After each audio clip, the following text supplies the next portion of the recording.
Good morning students, कैसे हैं आप सब। आशा है कि आप सभी स्वस्थ होंगे और मन लगाकर पढ़ रहे होंगे। तो बच्चों, आज का जो हमारा टॉपिक है वो है दुख का अधिकार। ये पाठ हम पिछली कक्षा में पढ़ चुके हैं। आज हम इस पिछली कक्षा में पढ़ी हुई बातों को दोहराएंगे और उसके बाद आज की कहानी आगे शुरू करेंगे।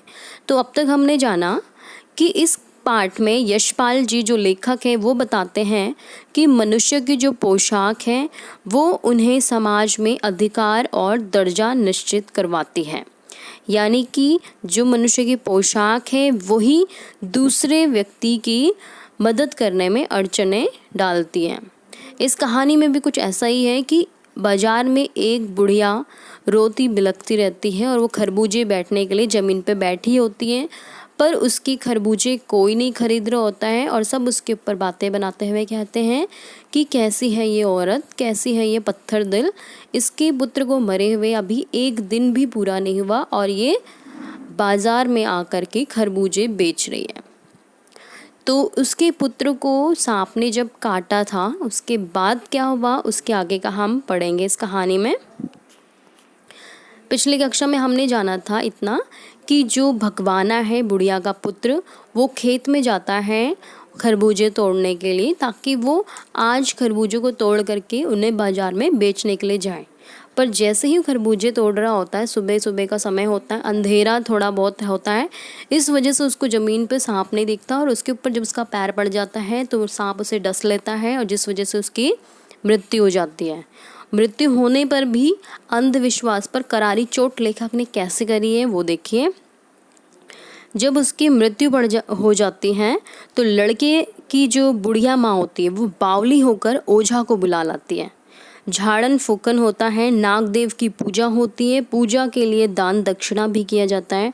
घर में जो कुछ आटा और चावल था वो दान दक्षिणा में उठ गया।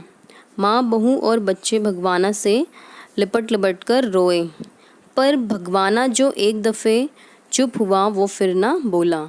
यानी कि जब भगवाना को सांप ने डस लिया था उस समय उसकी मृत्यु हो गई और उसको लग रहा था ये झाड़ फूक से ठीक हो जाएगा, पर ऐसा नहीं हो सकता था। सर्प के विष से उसका जो बदन है वो काला पड़ गया था। जिंदा आदमी नंगा भी रह सकता है, परंतु मुर्दे को नंगा कैसे विदा किया जाए, यही बात है इस पाठ में। इसमें जो बुढ़िया होती है उसके पास खाने तक के पैसे नहीं होते, तो वो जब उसकी भगवाना की मृत्यु हो जाती है, पुत्र की मृत्यु हो जाती है, तो उसके ऊपर जो कपड़ा नया खरीद के उड़ाते हैं उसे खरीदने तक के पैसे नहीं थे उसके पास।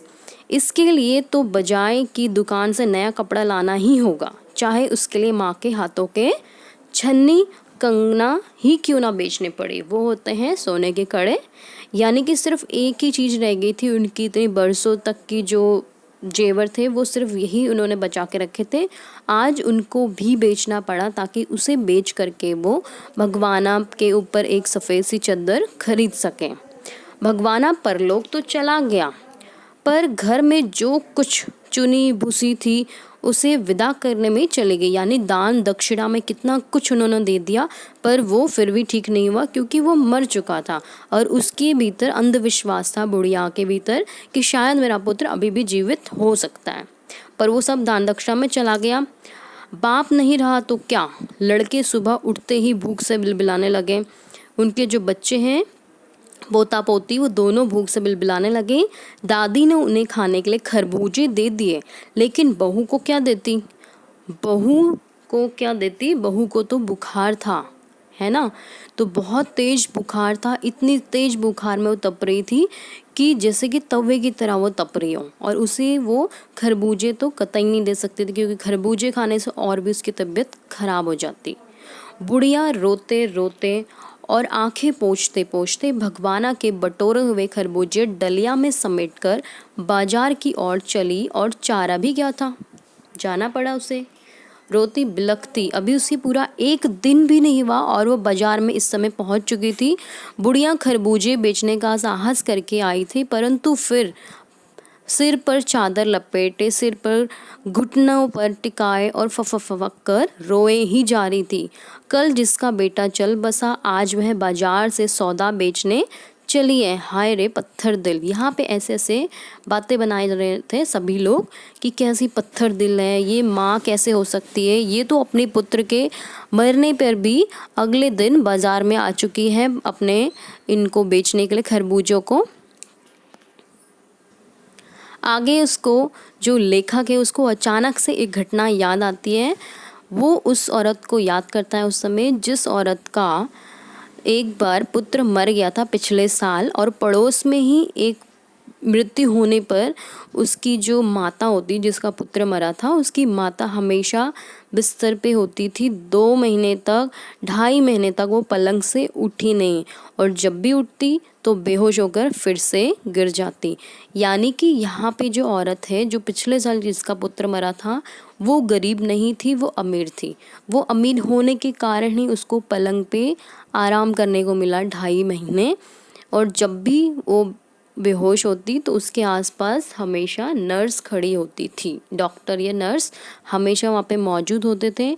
पर ये जो भगवाना की माँ थी, वो गरीब होने के कारण उसको ऐसी कोई सुविधा नहीं थी, इसलिए उसको बाज़ार में आना पड़ा खरबूजे बेचने। उसके पास अगले पल के खाने के लिए भी पैसे नहीं थे, इस वजह से उसको बाज़ार में आना पड़ा। पर बाज़ार में आने के बाद भी लोगों द्वारा बहुत सारे ताने उसको सुनने पड़े। तो यहाँ पे जो लेखक है वो यही बताता है कि जब मन से सूझ का रास्ता नहीं मिलता तो बेचैनी से कदम तेज हो जाते हैं। उसी हालत में नाक ऊपर उठाए राह चलतों की ठोकरें खाता हूँ मैं चला जा रहा था। उसे खुद भी समझ नहीं आ रहा था कि इस बुढ़िया की मैं कैसे मदद करूँ।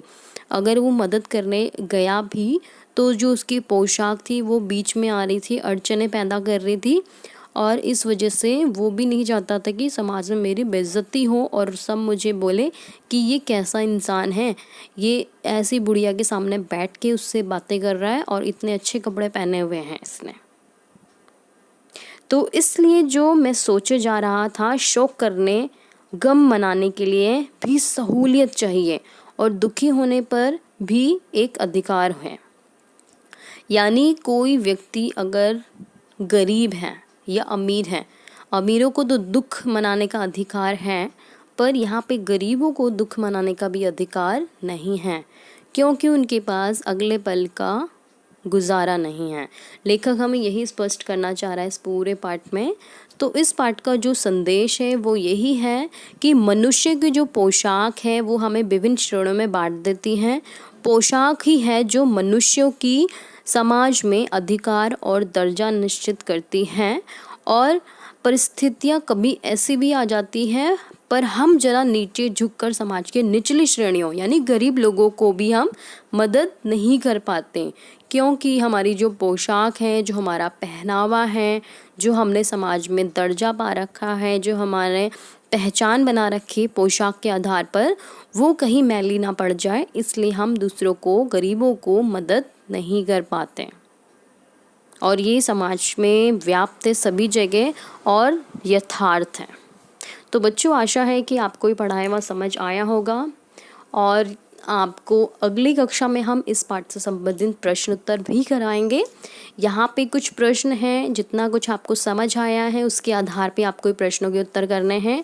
प्रश्न है, खरबूजे बेचने वाली बुढ़िया को अब कोई उधार नहीं देगा क्योंकि वह गरीब है, उसका पति मर गया है, उसका पुत्र मर गया था, या इनमें से कोई नहीं।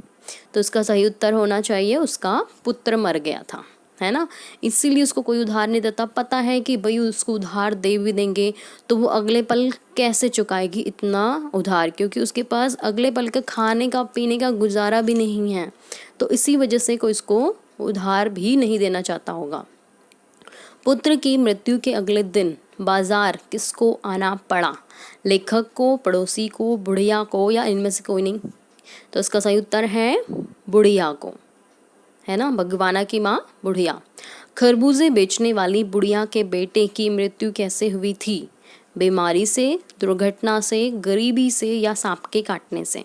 तो इसका सही उत्तर है सांप के काटने से। तो आशा है कि आपको ये पढ़ाया हुआ कहानी जो है दुख का अधिकार, उसका संदेश और पूरा सार समझ आया होगा। अगली कक्षा में मिलेंगे हम प्रश्न उत्तर के साथ। तब तक के लिए धन्यवाद।